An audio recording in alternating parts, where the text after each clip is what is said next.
The American dream for my particular family was survival.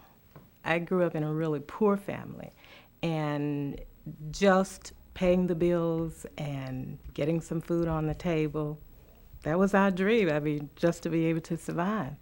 I think I began to really aspire around 12 or 13, I think.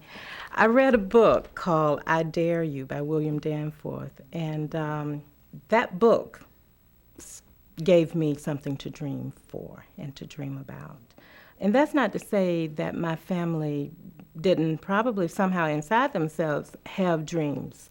But what I can remember, especially early on, was that it was survival.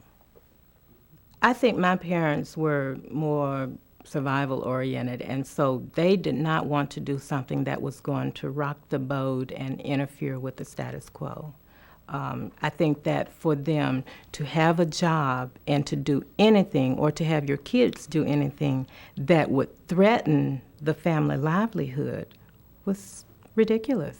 And so we stayed in our proper place for a long time. To be young and black in America in Talladega, Alabama in the 50s meant staying in your place. You knew when you went uptown to the courthouse that you went to the door that was marked colored for the restroom, and you went to the water fountain that said colored. And when you went to the doctor's office, there were two doors. There was a door for the white patients, and there was a back door for the black patients. You knew where you were supposed to go, and you stayed in your place. At that time, it was the way that it was, and so I never questioned that. It made me feel like this is the way life is. When I first heard about the Brown versus the Board of Education, and that there were black kids in Arkansas who were going to go to school with white kids, all of a sudden it dawned on me that there are white people out there who do not want black kids and white kids to go to school together. And I hadn't really thought previously about the fact that everybody in my school was black. It was just fine. However, once that situation came up, I thought, they don't want us there. And I saw the people. I mean, we got a TV, I guess, somewhere around that time frame, and I saw white people yelling and screaming at black kids and calling them bad names and throwing things at them because they didn't want them going to the same school. To me, that was wrong.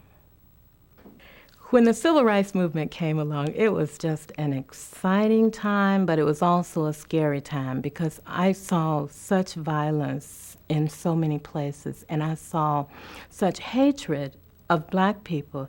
And it was a hatred that I couldn't really understand because I thought, why does that person hate me? They don't even know me. They just look at my skin and see that it's black, and they hate me.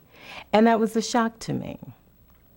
There was this movie that was filmed in Phoenix City. It was the Phoenix City Story. And when I went to the movie to see that, it was really a very painful thing to see because it was so full of hate. And there was sort of a sense of helplessness then, but as I became educated, as I progressed through my education, I put into perspective what I had seen in the Phoenix City Story and what was going on around me during the Civil Rights Movement.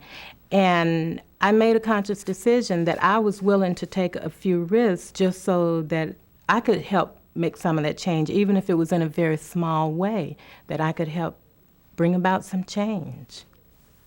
When I was a sophomore at Talladega College, one of my good friends, he was like a senior, and he came into the library and his eyes were flashing and he had these papers in his hand and he said, "Come on, we've got to go." And I said, "Well, where are we going?" He said, "We're going to go downtown and do this march." And he had different groups of people all around campus who had been pulling in little pockets of people. So by the time I followed him where this gathering was, we had a place called 5 Points. And by the time we arrived at 5 Points, there was a mass of about 100 bodies there. And we all proceeded to march downtown, and we marched around the courthouse. And my heart was just beating so fast, I just didn't know what I was going to do.